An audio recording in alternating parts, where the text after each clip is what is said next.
brought to you by Nova शुद्ध घी। जब जब खाए दिल खुश हो जाए सदियों का नोवा शुद्ध देसी घी, सपना स्वस्थ भारत का।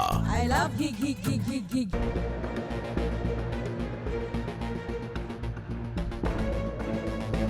सोचिए, अगर चीन किसी चीज से पीछे हट जाए और उसी खाली जगह को भारत भर दे, वो भी अमेरिका में। जी हां, ब्लूमबर्ग की एक रिपोर्ट सामने आई है जिसके मुताबिक चीन की पीछे हटने के बाद अब भारत ने अमेरिका को दे दिया है बड़ा ऑफर। दरअसल डोनाल्ड ट्रंप सरकार के सामने इस वक्त दो बड़े झटके हैं। एक तरफ चीन का ट्रेड बैकफुट पर जाना और दूसरी तरफ अमेरिकी गैस कंपनियों का स्टॉक भर जाना। लेकिन भारत अब वही देश है जो अमेरिका के लिए गेम चेंजर साबित होने वाला है। भारत और अमेरिका के बीच रिश्ते सिर्फ रक्षा या टेक्नोलॉजी तक नहीं है, बल्कि एनर्जी सेक्टर्स में भी एक नई कहानी शुरू होने जा रही। ब्लूमबर्ग की ताजा रिपोर्ट के मुताबिक भारत ने अमेरिका से पहली बार एलपीजी गैस खरीदने का ऑफर दिया है। भारत की 3 सरकारी कंपनियां इंडियन ऑयल कॉर्पोरेशन यानी आईओसी, भारत पेट्रोलियम बीपीसीएल और हिंदुस्तान पेट्रोलियम एचपीसीएल ने अमेरिकी कंपनियों को लॉन्ग टर्म डील के लिए अप्रोच किया है। मतलब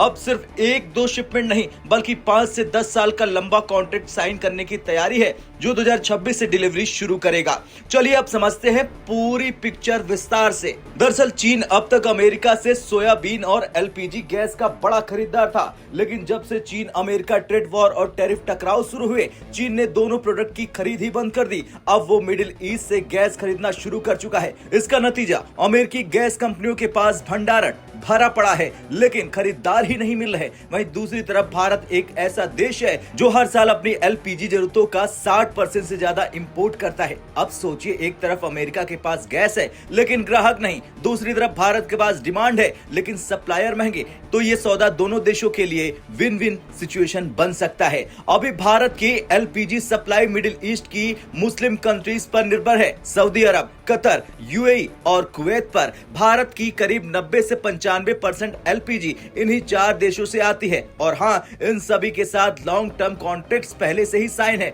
लेकिन अब जब भारत अमेरिका से एलपीजी खरीदने जा रहा, तो हो सकता है कि इन अरब देशों को कम ऑर्डर मिले। ये सिर्फ एक एनर्जी डील नहीं, बल्कि भारत का सप्लाई सोर्स डाइवर्सिफिकेशन प्लान है। यहाँ सबसे बड़ा फैक्ट आता है प्राइस और ट्रांसपोर्टेशन कॉस्ट का। अमेरिका से एलपीजी भेजना का मतलब है ज्यादा दूरी, ज्यादा इंश्योरेंस और ज्यादा शिपिंग कॉस्ट। इसलिए फिलहाल दोनों देश नेगोशिएशन टेबल पर ही हैं। भारत चाहता है कि प्राइस मिडिल ईस्ट के बराबर रहे, तभी ये कॉन्ट्रैक्ट फायदे का सौदा साबित होगा। यूएसए कंपनियां भी उत्साहित हैं, क्योंकि चीन की जगह भारत उनके लिए एक नया बड़ा कंज्यूमर मार्केट बन सकता है। अब भारत के लिए कई फायदे होंगे। पहला, मिडिल ईस्ट पर निर्भरता कम होगी। दूसरा, एनर्जी सिक्योरिटी बढ़ेगी। और तीसरा, अमेरिका से रिश्ते और मजबूत होंगे। चौथा, ट्रंप प्रशासन के साथ ट्रेड डेफिसिट बैलेंस करने में मदद मिलेगी। और पांचवा, ट्रंप को यह एहसास हो जाएगा कि पीठ पर छोरा घूपने से कुछ नहीं होता। भारत अगर किसी से दोस्ती निभाता है तो वो पक्की निभाता है। देखिए, अगर आप ट्रैक करें तो भारत पिछले कुछ सालों से एनर्जी डिप्लोमेसी पर बहुत स्ट्रॉन्ग तरीके से काम कर रहा।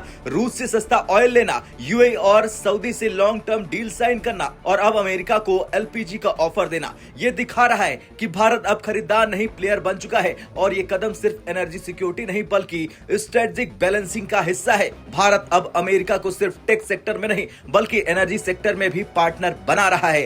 ट्रंप प्रशासन इस वक्त कई फ्रंट पर दबाव में है। चीन के साथ ट्रेड बैलेंस बिगड़ गया है, यूरोप से इंपोर्ट कम हुए हैं और घरेलू कंपनियां एक्सपोर्ट गिरने से परेशान है। ऐसे में भारत की ये पहल ट्रंप के लिए एक पॉलिटिकल विन और इकोनॉमिकल ऑक्सीजन दोनों साबित हो सकती है, क्योंकि अगर भारत 5 से 10 साल के एलपीजी कॉन्ट्रैक्ट पर साइन करता है तो ट्रंप इसे अपने अमेरिका फर्स्ट मॉडल की सफलता के तौर पर बेच सकेगा। अगर भारत धीरे धीरे अमेरिकी एलपीजी इंपोर्ट बढ़ा लेता है तो इसका असर सऊदी और कतर जैसे देशों पर पड़ेगा। उन्हें भारत से कम ऑर्डर मिलेंगे और वे शायद कीमतें घटाकर भारत को रोकने की कोशिश करेंगे। यानी आने वाले महीने में एलपीजी मार्केट में एक नई कोल्ड वॉर देखने को मिल सकती है, मिडिल ईस्ट बनाम यूएसए। अब भारत के लिए राह क्या है? भारत को अब 2 चीजें करनी होगी। पहली, कीमतों में स्थिरता सुनिश्चित करें। दूसरी, सप्लाई चेन को सुरक्षित बनाना। अगर अमेरिका के साथ ये कॉन्ट्रैक्ट सफल हो जाता है तो भारत आने वाले समय में वैश्विक एनर्जी मार्केट का सबसे बड़ा प्लेयर बन जाएगा। खैर,